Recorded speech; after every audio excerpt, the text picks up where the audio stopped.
YouTube viewers, this is Hinton Michael from Screen Productions bringing you a new podcast from my segment called The Super Sentai Review. And like always, I'm going to speak very loudly, very clearly, and very slowly in case you don't understand me. Also, I'll try to do my best not to breathe so hard during this audio podcast recording as well, not to cause any audio feedback as well.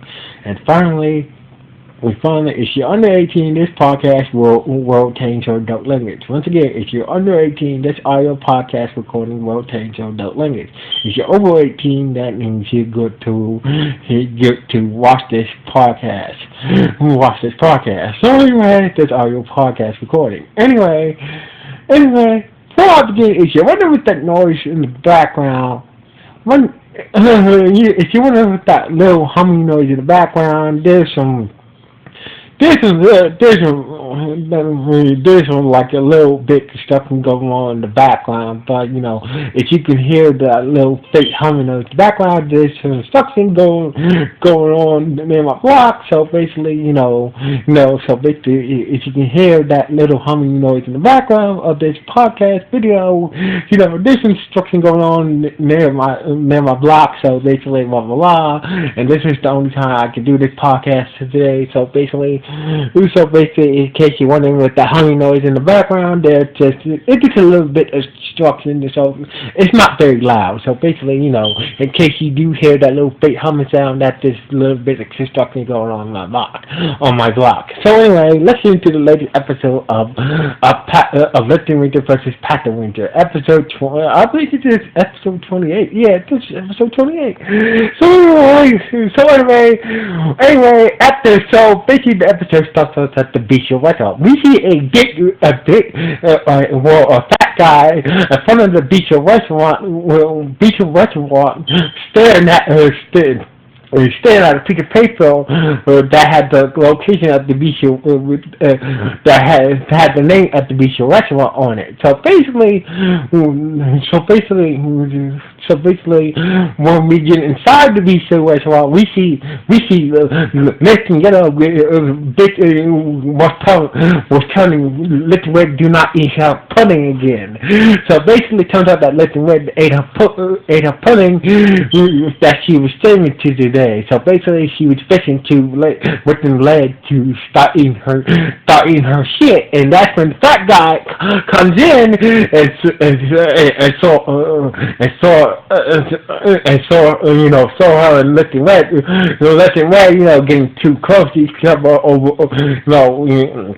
we're having a conversation while they were getting too close to each other. So basically, that's when the fat guy went nuts and started to rush after Lifting Red. So basically, Lifting Red was like, hey, who are you? And Lifting Yellow said, oh, that's my dad. Oh, like your father, hey, so basically, Lifting Yellow father was like, hey, I don't like how you push it on my door like that. Push it on my door like that. I want to kill your ass.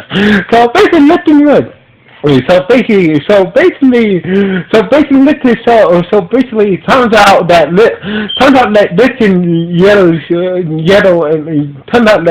Yellow and her father had a bad turnout over her working at this restaurant and such and such. So basically, but Lifting Yellow's father doesn't know that she's a Lupinranger. So basically, no. Turns out the fall between Lifting Yellow and her father is that when Mr. Cargo opened the job to become a Lupinranger to bring her friend back from the dead after Zagmeter probes her and killed her, she quit school in order to work at the beach restaurant and also became a Lupinranger. Her father was not happy about her quitting school after her friend died, but her mother was like, oh, if that's okay, if that's what you feel like you need to do, you can go ahead. So basically, Lifting Yellow's mother was okay of her daughter dropping out of high school and live at a restaurant with two strange dudes. Now I'm gonna hold my opinion on that to the end of the video. So anyway, and and lifting up I think you do it. So basically, if you do, you and me would never speak again. So anyway, that was the end of the flashback. So basically, Lifting Yellow's father started to chase Lifting Yellow's father started to chase Lifting Red, out the restaurant, and before she could explain what happened,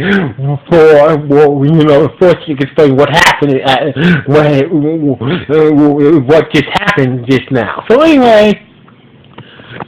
So anyway, that's when Mr. Cargo showed out of nowhere, and he had the next location of a lifted item, and the Gingrich monster who has that particular lifted item.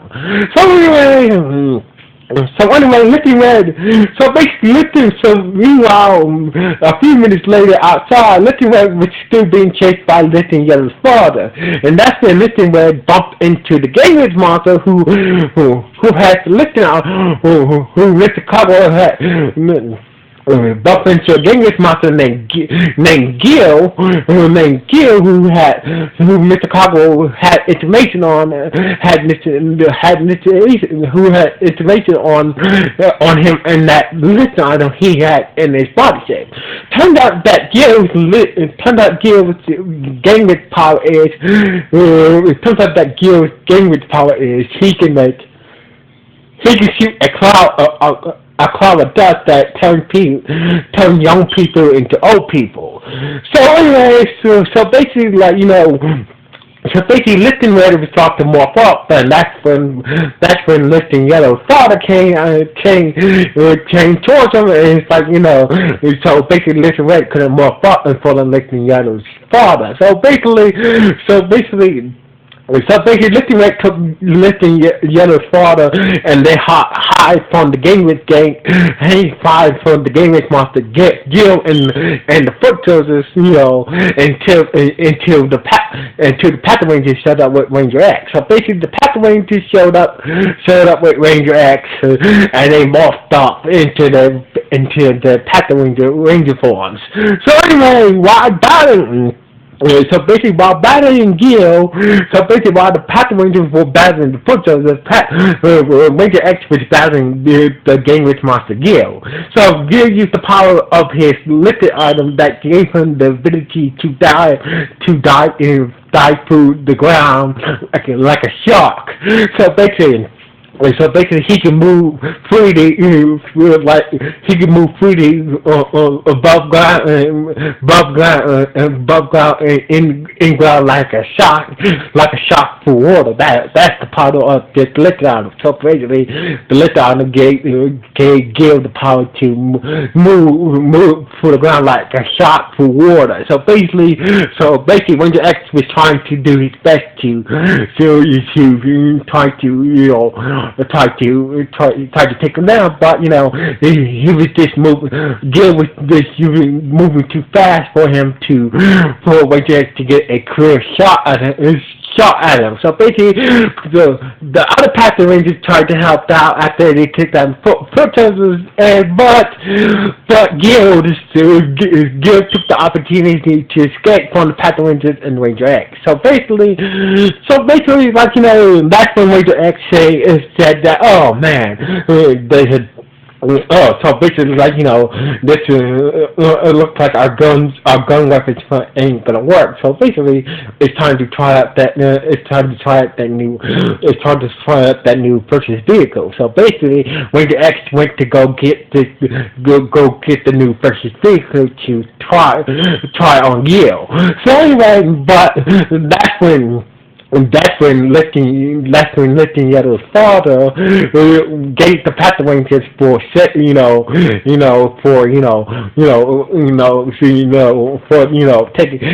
fighting that monster and taking them for a good job and whatnot. And the Patrangers were like, it's just our duty, sir. So anyway, and Lifting Red was like, so he's an outstanding citizen. So basically, why he's kicking my ass there. So anyway, meanwhile, Lifting Blue and Lifting Yellow was at Gil's hideout, waiting for Gil to show up. So basically, Lifting Yellow, who's explained to Lifting Blue that when I took this job to be a Lupinranger, and my father didn't approve, blah blah blah blah blah blah. So basically, we had to talk since that day. So basically, that's what Lifting Blue say. Ever since that day that when John killed my fiance, her father blamed me for that day. So basically, it was my fault. So basically, Lifting Blue's fiance father blamed Lifting Blue for her death. So basically, Lifting Blue's fiance's father blames Lifting Blue for the death of her daughter when John Migo turned her eyes and she shattered into million pieces and whatnot. So Lifting Red tells her. So basically, Lifting Red brought back Lifting Yellow's father back at the beach restaurant, and she got, and called Lifting Yellow that, her father is safe and whatnot. We did went into some gang activity, but, your father is safe here at the beach restaurant. So basically, Lifting Red was like, alright then. So basically, Lifting Red, as soon as I'm done here, I'll join you guys to take down that gang with Monster Gil. So anyway, so basically,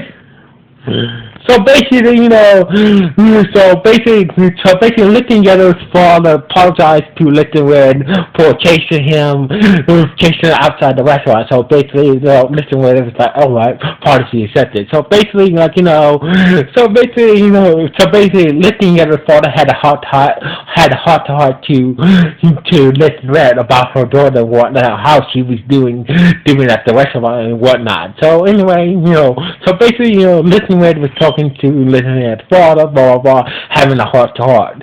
So that's when Mr. Cargo showed up, and he told him that, I'm Mr. Cargo, I'm the owner of the beach restaurant, I'm the door to store. So basically, Mr. Cargo was having a conversation with Lifting Red's father, and having a conversation with Mr. Cargo. Mr. Cargo was having a conversation with Lifting Yellow's father, and that's when